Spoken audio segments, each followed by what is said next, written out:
बिचारी सिया गोयल या तिचं पण बरोबर आहे. तिचं रिसेंट स्टेटमेंट बघून जर तुम्हालाही असं वाटत असेल तर गोष्टी थोड्याशा समजून घेऊया.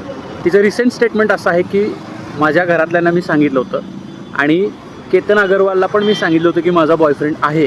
पण केतनचं असं म्हणणं होतं की जर तू कुठेही गेलीस माझ्याकडे इतका पैसा आहे की तू जिथं कुठं पळून जाशील, मला न सांगता जिथं कुठं जाशील तिथून मी तुला पकडून आणीन आणि माझ्यासोबत राहायला लावेल. आता एक विचार करा, इतकं प्रेशर समोरच्यावर जर आपण देतोय तर हे प्रॉब्लेमॅटिक नाही आहे का?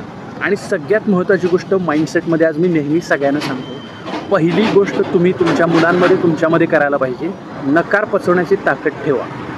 तिच्या आईवडिलांनीही नकार पचवला नाही. तिने सांगितलं होतं मला लग्न करायचं नाही. जर तिचं हे स्टेटमेंट खरं असेल तर तिनं तिच्या आईवडिलांनाही सांगितलं होतं मला लग्न करायचं नाही, त्यांनीही नकार पचवला नाही. केतनलाही सांगितलं होतं की मला लग्न करायचं नाही, त्यानेही नकार पचवला नाही.